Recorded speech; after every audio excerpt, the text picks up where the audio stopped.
Hello good evening, India daily देख रहे हैं आप। मैं हूं आपके साथ कंचन जसवानी। स्वागत है आपका हमारे खास शो वर्ल्ड एट 4 में। आज हम आपको लेकर चलेंगे दुनिया के कोने कोने में, जहां कूटनीति, राजनीति और अर्थव्यवस्था की हर हलचल दिखाएंगे, आप तक पहुंचाएंगे। लेकिन उससे पहले नजर डालते हैं दुनिया की आज तमाम बड़ी खबरों पर। सबसे पहले बात करेंगे विक्ट्री परेड की, जहां पर चीन की शक्ति प्रदर्शन की तस्वीर देखने को मिली है। चीन ने अपनी सैन्य ताकत दिखाई है। इस दौरान रूस के राष्ट्रपति पुतिन और नॉर्थ कोरिया के नेता किम जोंग भी उनकी केमिस्ट्री देखने के लिए पहुंचे थे। तीनों की तस्वीरें सोशल मीडिया पर जमकर वायरल हो रही है। क्या है इन तस्वीरों के मायने, ये भी आपको बताएंगे। दूसरी खबर ब्राजील से है, जहां पर फॉर्मर प्रेसिडेंट बोल्सोनारो की मुश्किलें बढ़ने वाली है। सत्ता में बने रहने की साजिश रचने के आरोप में उन पर सुप्रीम कोर्ट के एक पैनल सुनवाई करेगा, जिसमें यह तय किया जाएगा कि क्या फॉर्मर प्रेसिडेंट 2022 के राष्ट्रपति चुनाव के परिणाम को पलटने की कोशिश करने के दोषी हैं। और भी कई गंभीर आरोप उन पर लगे हैं। सितंबर 2 से लेकर सितंबर 12 तक उनका ट्रायल होगा। फिर बात होगी भारत और रूस की और बढ़ती दोस्ती की। चीन में एससीओ समिट में भारत रूस की दोस्ती सारी दुनिया ने देखी है। अब रूस ने भारत को कच्चे तेल पर 5% तक का डिस्काउंट और ऑफर किया है।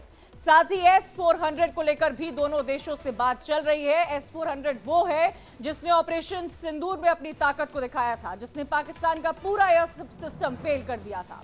उसके बाद हम बात करेंगे वेनेजुएला की और अमेरिका की, जिनके बीच लगातार तनातनी बनी हुई है। अमेरिका ने वेनेजुएला की एक बोट पर हमला कर दिया है। अमेरिका का यह दावा है कि उसमें ड्रग्स की तस्करी की जा रही थी। अमेरिका लगातार वेनेजुएला को एक ड्रग स्टेट, एक ड्रग इकोनॉमी कहता आया है। ये 4 बड़ी खबरें हैं जिन पर विस्तार से चर्चा करेंगे। लेकिन सबसे पहले बात करेंगे विक्ट्री डे परेड की। आज चीन के लिए बेहद खास है। चीन ने सेकेंड वर्ल्ड वॉर में अपनी जीत के 80 साल पूरे होने पर अब तक की सबसे बड़ी सैन्य परेड आयोजित की है। चीन ने तियानमेन में विक्ट्री परेड निकाली है। हाईटेक हथियारों के जरिए इस मौके पर चीन ने अपनी ताकत दिखाई है। दरअसल सेकेंड वर्ल्ड वॉर के दौरान चीन ने जापान पर जीत हासिल की थी। उसके 80 साल पूरे होने पर इस भव्य परेड का आयोजन किया गया है। राष्ट्रपति शी जिनपिंग ने परेड की सलामी ली है। 45 सैनिक टुकड़ियां, 1000 व्यूअर्स थे जो इस परेड को देखने के लिए पहुंचे थे। अब आपको ग्राफिक्स दिखाते हैं। ग्राफिक्स के जरिए समझिए कि हथियारों का जखीरा चीन के पास कैसा है। कुछ हथियार की बात करेंगे, जिसमें हम बात करेंगे DF-5C मिसाइल की। न्यूक्लियर इलेक्ट्रॉनिक बैलिस्टिक मिसाइल है। इसकी ताकत सुनिएगा, 3 से 4 मेगा टन TNT की है। इस ताकत का अंदाजा आप इस बात से लगाइए कि हिरोशिमा बम में जो न्यूक्लियर वेपन इस्तेमाल हुए थे, उससे 200 गुना ज्यादा इसकी ताकत है। रेंज की अगर बात की जाए तो 13,000 किलोमीटर तक की रेंज तय कर सकता है, यानी कि अमेरिका और यूरोप तक हमला कर सकता है। ये इसकी ताकत है। 10 अलग अलग परमाणु वॉरहेड्स लगाने की इसकी क्षमता है। अब अगली बैलिस्टिक मिसाइल की बात करते हैं, जो है DF-61। ये न्यू जनरेशन की बैलिस्टिक मिसाइल है। परमाणु क्षमता से पूरी तरह से लैस है। इसकी रेंज की बात की जाए तो इसकी रेंज 15,000 किलोमीटर है।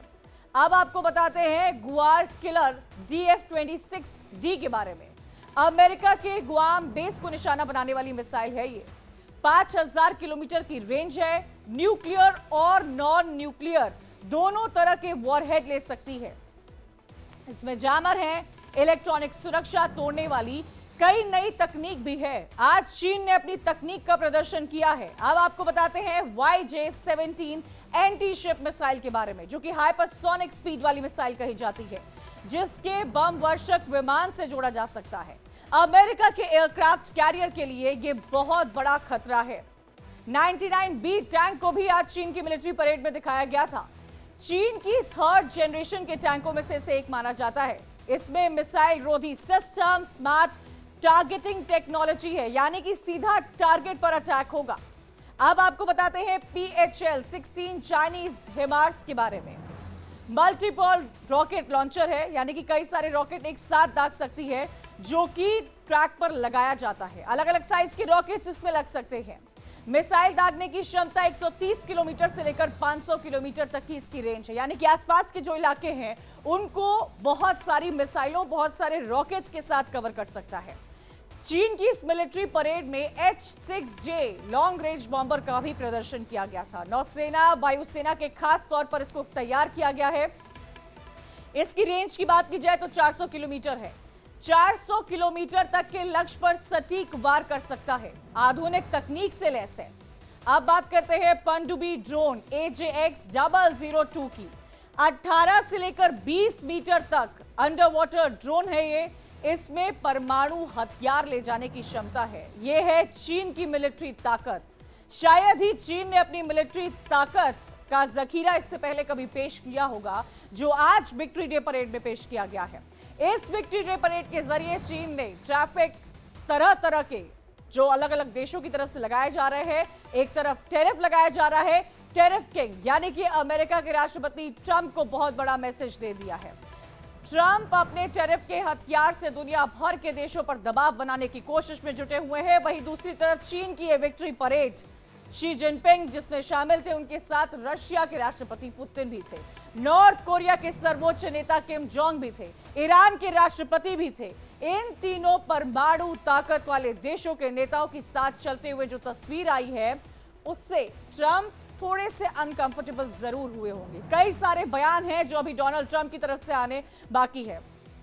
ये वो तस्वीर है जिसकी मैं जिक्र कर रही थी। इस तस्वीर को देखिए, ये ऑटोक्रेट्स हैं, ये ऑटोक्रेटिक कंट्री के लीडर्स हैं। भव्य परेड में जो पहुंचे थे, जिनपिंग के साथ पुतिन, पुतिन के साथ किम जोंग, वहां के डेलीगेशन के साथ मिलते हुए तालियों के साथ, तालियों की गड़गड़ाहट के साथ इनका स्वागत किया गया है। जो पहली 3 तस्वीर आप देख पा रहे हैं वो ऑटोक्रेट्स की तस्वीर है। वो ये दर्शा रही है, यही वो तस्वीर है जिसकी मैं चर्चा कर रही हूं। और इस तस्वीर को दुनिया देख रही होगी, इस तस्वीर को टैरिफ किंग डोनाल्ड ट्रंप देख रहे होंगे। ये तस्वीर देखकर वो अनकंफर्टेबल हो रहे होंगे, क्योंकि जो टैरिफ उन्होंने लगाया है, जो बातें डोनाल्ड ट्रंप की तरफ से की गई है, उसके विकल्प की ये तस्वीर आप देख रहे हैं। भव्य परेड का आयोजन किया गया था। शी जिनपिंग, जिनके दाई और पुतिन आप देख पा रहे होंगे, बाई और किम नजर आ रहे होंगे, इनका तालमेल देखकर हर कोई चौंक गया है। इनके लिए रेड कार्पेट पर स्वागत किया गया था।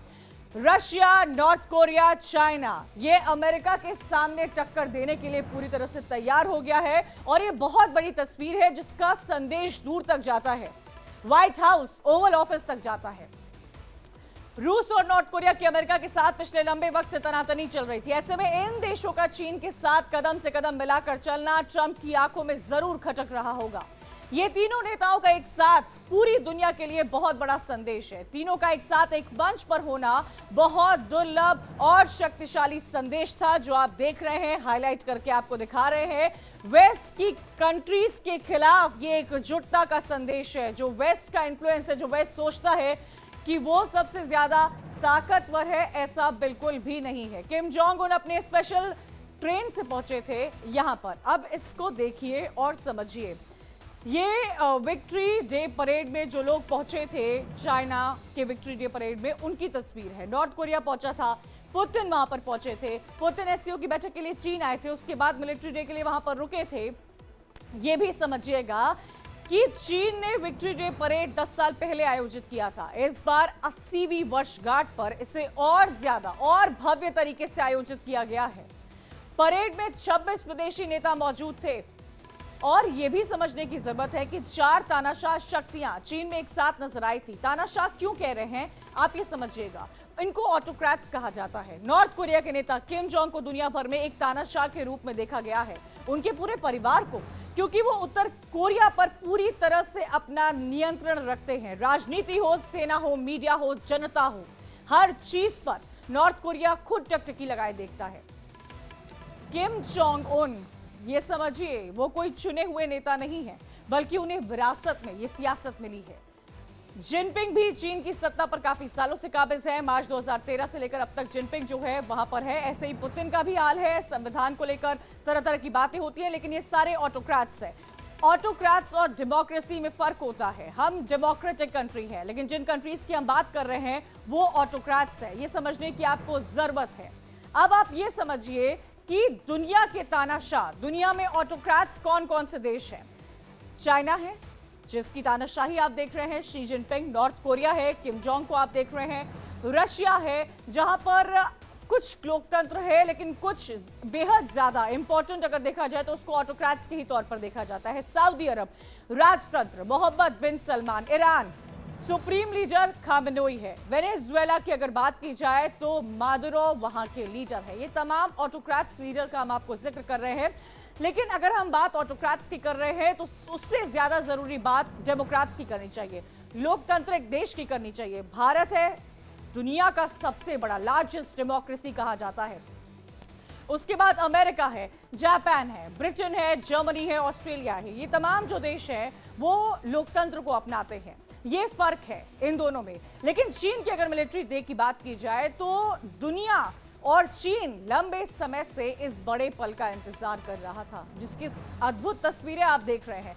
कई रिहर्सल हुए थे, कड़े सुरक्षा नियम लगाए गए थे ताकि यह सुनिश्चित किया जा सके कि 10,000 सैनिकों के कदम ताल में कोई भी बाधा ना आ सके।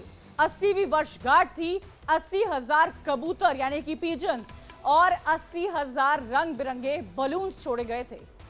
80 ये चीन का आपने देखा क्या हाल है।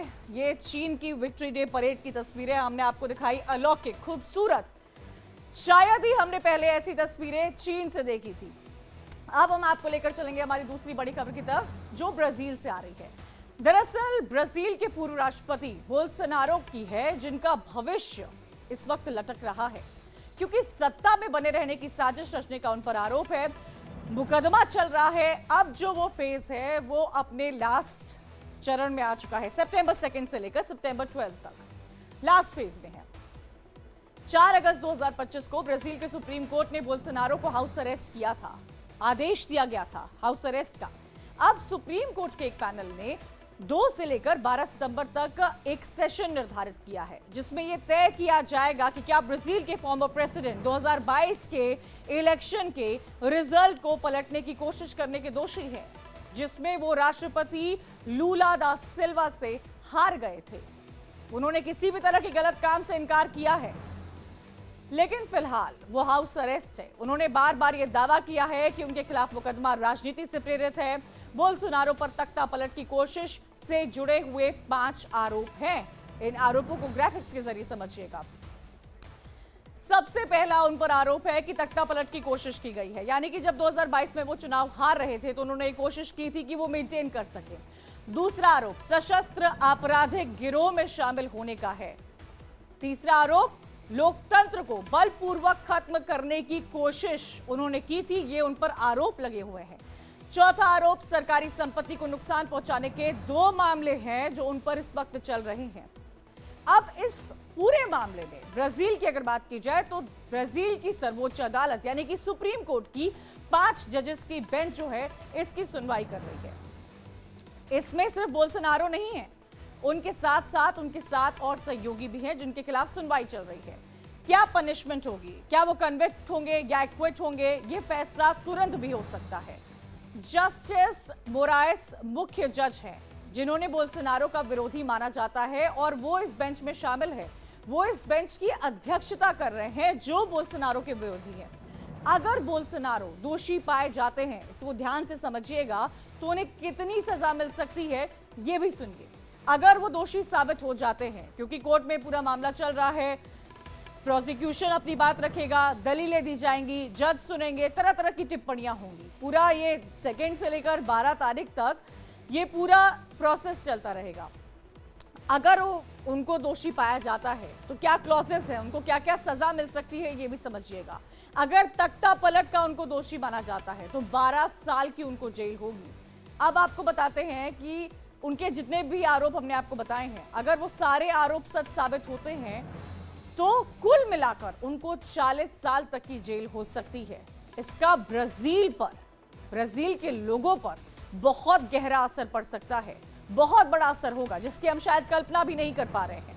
बोल्सोनारो के दोषी पाए जाने पर क्या असर होगा ये भी आपको समझने की जरूरत है, क्योंकि अगर वो दोषी पाए जाते हैं तो अशांति का खतरा पैदा हो सकता है, क्योंकि एक लंबे चौड़े वर्ग के लोग हैं जिन्होंने पहले बोल्सोनारो को समर्थन दिया था।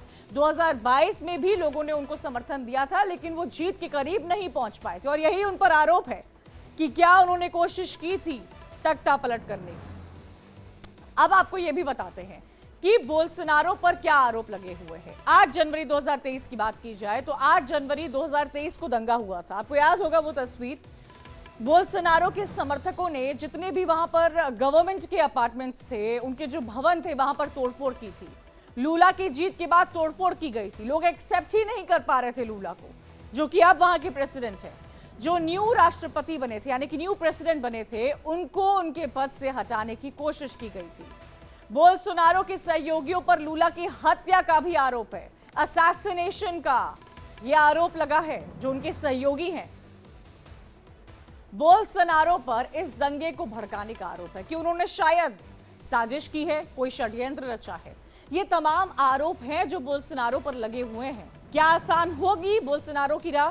ये एक बहुत बड़ा सवाल है जो खड़ा होता है। ब्राजील की हिस्ट्री में ऐसा पहली बार देखने को मिल रहा है। मुझे लगता है ब्राजील ही नहीं, कई देशों की हिस्ट्री में ऐसा पहली बार देखने को मिल रहा है। अभी बात की जाए तो बोल्सोनारो हाउस अरेस्ट है। हाउस अरेस्ट समझते होंगे आप, घर से उनको बाहर नहीं निकलने दिया जा रहा है। सोशल मीडिया भी नहीं यूज कर सकते हैं वो। विदेशी अधिकारियों से कोई संपर्क नहीं कर सकते हैं। इन सब पर प्रतिबंध लगा हुआ है। चुनाव, ब्राजील की चुनाव आयोग की तरफ से उनको 2030 तक कोई भी चुनाव लड़ने पर रोक लगा दी गई है। हालांकि बोल्सोनारो ने ब्राजील के लोकतंत्र को उखाड़ फेंकने के किसी भी प्रयास से इनकार किया है। उन्होंने एक बयान में यह स्वीकार किया कि 2022 के चुनाव के परिणाम को पलटने के तरीकों की तलाश में बैठकों में भाग लिया था। बोल्सोनारो ने 2026 में राष्ट्रपति पद के लिए चुनाव लड़ने की इच्छा भी व्यक्त की है। हालांकि फैसले के बाद ही बोल्सोनारो जेल जाएंगे या चुनाव लड़ेंगे, ये तय किया जाएगा। आपको ये भी बता दें, जो ब्राजील पर 50% का टैरिफ लगा है अमेरिका की तरफ से, वो इस बात पर लगा है क्योंकि ये केस इस वक्त बोल्सोनारो पर चल रहा है, ताकि लूला दा सिल्वा बोल्सोनारो के केस को हॉल्ट कर दे। तब जाकर अमेरिका जो है इस पूरे जो टैरिफ 50% का लगाया है वो हटाएगा। ये चल रहा है, अमेरिका का ऐसा प्रेशर ब्राजील पे चल रहा है। लेकिन ब्राजील के इतिहास में ऐसा पहली बार हो रहा है कि किसी फॉर्मर प्रेसिडेंट पर इस तरह का केस चल रहा है। अब आगे बढ़ेंगे। अब बात करेंगे अपने स्टोरी में रशिया की। रशिया की कई दिन से खबरें आप देख रहे होंगे। इंडिया रशिया पर लगातार चर्चा हो रही है। भारत और रूस की दोस्ती आपके सामने है। चीन में एससीओ समिट में भारत रूस की दोस्ती देखी गई थी, पूरी दुनिया ने देखी थी। सारी दुनिया ने इसको देखा था कि जिस तरीके से पीएम मोदी पुतिन से मिल रहे थे, वो ये बताने के लिए काफी है कि टैरिफ के बावजूद दोनों देशों में दोस्ती कैसी है। रूस ने भारत को कच्चे तेल पर, खबर क्या है, खबर को समझिएगा। एक रिपोर्ट आई है, उस रिपोर्ट में इसका जिक्र किया गया है कि रशिया ने इंडिया को ऑयल देने पर 5% तक का डिस्काउंट ऑफर किया है। हालांकि आपको यह भी बता दें कि अभी जिन रेट्स पर इंडिया रशिया से ऑयल खरीदता है वो ऑलरेडी डिस्काउंटेड रेट्स हैं। अब और डिस्काउंट इस रिपोर्ट में कहा गया है कि 5% तक का और डिस्काउंट जो है वो ऑफर किया जाएगा। ये ऑफर ऐसे समय में आया है जब अमेरिका ने रशिया से तेल खरीदने को लेकर इंडिया पर 50% का टैरिफ लगा दिया है। भारत जल्द ही रूस से सस्ता तेल आयात कर सकता है। ऐसा कहा जा रहा है कि सितंबर एंड में जो तेल की चीजें आएंगी, जो पोर्ट किया जाएगा तेल, उसमें ये डिस्काउंटेड रेट्स होंगे। अब समझिएगा कि रशिया के क्रूड ऑयल की कीमत भारत के लिए क्या है।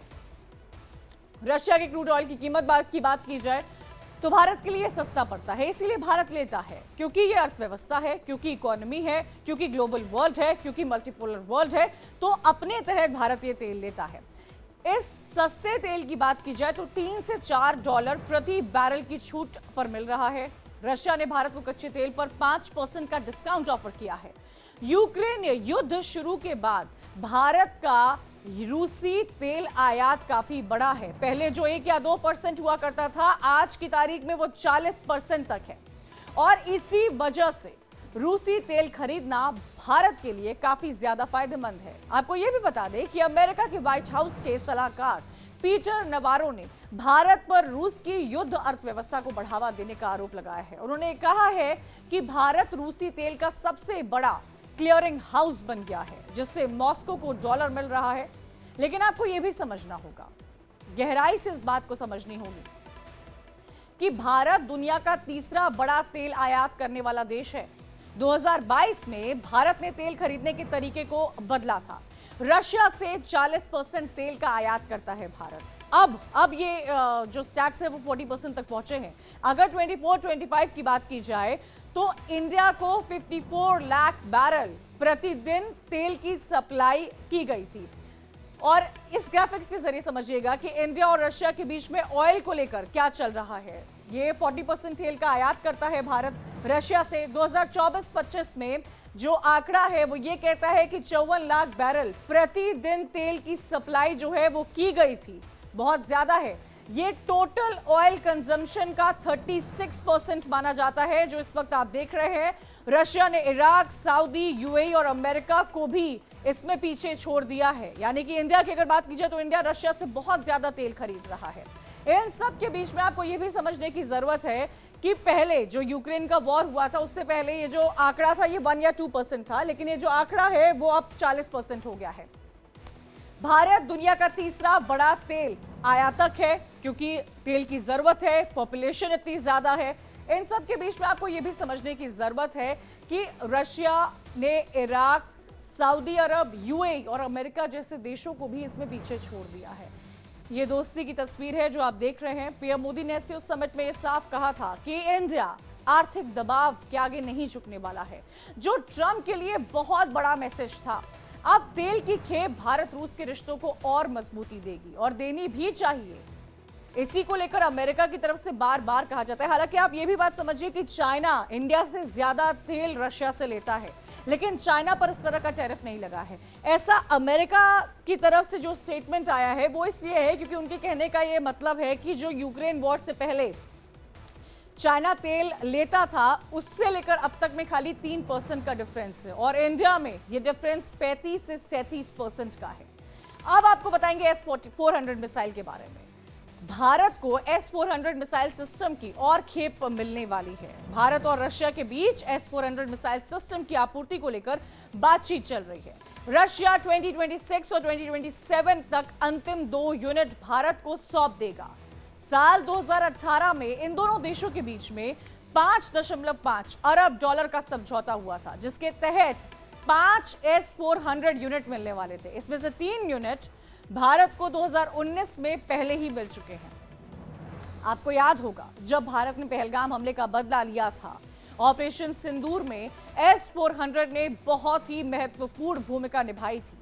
S-400 ने पाकिस्तान के 5 लड़ाकू विमान मार गिराए थे। रूसी S-400 दुनिया की सबसे आधुनिक एंटी एयरक्राफ्ट प्रणालियों में से एक मानी जाती है। उन्नत रडार है, इंटरसेप्शन क्षमता से लैस है S-400। एक सतह से हवा में मार करने वाली मिसाइल प्रणाली है S-400 और इसी S-400 जो कि ऑपरेशन सिंदूर में इस्तेमाल किया गया था, उसकी एक और यूनिट जो है वो आने वाली है। अब आपको ग्राफिक्स दिखाते हैं, उन ग्राफिक्स के जरिए समझिएगा। ग्राफिक्स देखिएगा, इस ग्राफिक्स में ये कहा गया है S-400 की खासियत क्या है इसको समझिएगा, बड़ी दिलचस्प है। ऑब्जेक्ट पर 400 किलोमीटर दूरी से ही अटैक कर सकता है। कोई ऑब्जेक्ट है, क्या इसकी रेंज है ये भी समझिएगा। सड़क के रास्ते कहीं भी S-400 को ले जाया जा सकता है। जो एयर डिफेंस सिस्टम में इस्तेमाल किया जाता है उसको बाय रोड भी आप लेकर जा सकते हैं। इसमें क्या चीजें हैं आप ये भी समझिए। 92N6E electronically studied phased arrow radar system है। ये तमाम टेक्निकल चीजें हैं जिससे S-400 लैस है। ये S-400 को इतना सशक्त बनाता है, 600 किलोमीटर दूर से ही कई टारगेट डिटेक्ट कर लेता है कि उस बॉर्डर के अंदर ही एंटर न कर पाए। ये S-400 की खासियत है, ये S-400 की ताकत है। ऑर्डर मिलने के 5 से 10 मिनट में ही ऑपरेशन के लिए S-400 रेडी हो जाता है और इसी को लेकर बातें जो हैं वो चल रही है इंडिया और रशिया में। इसी S-400 से जो पहलगाम में हुआ था, हमारे देश के पहलगाम में जो कुछ हुआ था जिसका बदला भारत ने ऑपरेशन सिंदूर में लिया था, उसमें S-400 इस्तेमाल किया गया था। और आप ये सोचिए एक टारगेट के लिए क्या इसकी अहमियत है, क्या इसकी खासियत है, ये भी आपको समझने की जरूरत है कि S-400 किस तरह से काम करता है। सबसे पहले ऑब्जेक्ट को डिटेक्ट करता है और इन सब के बीच में ऑब्जेक्ट को डिटेक्ट करने के लिए ऑब्जेक्ट की रेंज क्या होती है, मिसाइल क्या होती है, ये तमाम बातें हमने आपको बताई। ये साफ है कि भारत अपनी सुरक्षा प्रणाली को मजबूत करने में जुटा हुआ है क्योंकि सिक्योरिटी सिक्योरिटी देश के लिए सर्वोच्च होती है और इसी के तहत एक अहम कदम यहां इंडिया की तरफ से उठाया जा रहा है। इंडिया और रशिया के रिश्ते कैसे हैं, यह जग जाहिर है।